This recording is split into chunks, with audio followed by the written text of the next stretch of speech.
రాష్ట్ర ప్రభుత్వం అందిస్తున్న సంక్షేమ పథకాలు నిజమైన లబ్ధిదారులకు అందే విధంగా ప్రతి అధికారి చర్యలు తీసుకోవాలన్నారు ఇబ్రహీంపట్నం ఎమ్మెల్యే మల్రెడ్డి రంగారెడ్డి. రంగారెడ్డి జిల్లా పెదాంబర్పేట్ మున్సిపాలిటీ సర్వసభ్య సమావేశంలో పాల్గొన్నారు. ఎన్నికల్లో సీఎం రేవంత్ రెడ్డి ఇచ్చిన ప్రతి హామీని అమలు చేస్తున్నారని తెలిపారు. ఇబ్రహీంపట్నం మున్సిపాలిటీ పరిధిలో మౌలిక సదుపాయాలు, రేషన్ కార్డులు, ఇందిరమ్మ ఇండ్లపై అధికారులతో చర్చించారు మల్రెడ్డి రంగారెడ్డి. ఆర్టీసీ బస్ ఇస్తున్నాం, అదే విధంగా ఆరోగ్యశ్రీ ఇస్తున్నాం, అట్లాగే గ్యాస్ సిలిండర్ ఇస్తున్నాం. ఇప్పుడు మహిళలకు ఇవ్వాల్సినటువంటి 12,000 రూపాయలు ఇవ్వబోతున్నాం.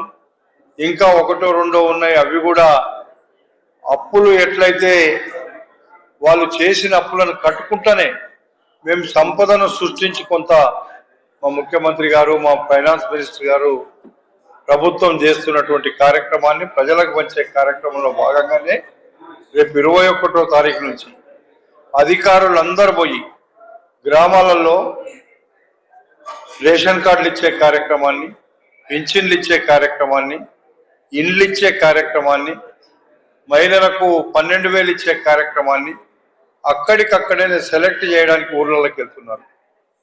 ఎక్కడ అవకతవకలు జరగకుండా ఇవ్వడానికి ప్రయత్నం చేయమంటున్నాం. అవకతవకలు జరిగితే నా నోటీసులకు వస్తే అన్ని అవిటిని కూడా నేను సెటిలైట్ చేయడానికి ప్రయత్నం చేస్తాను.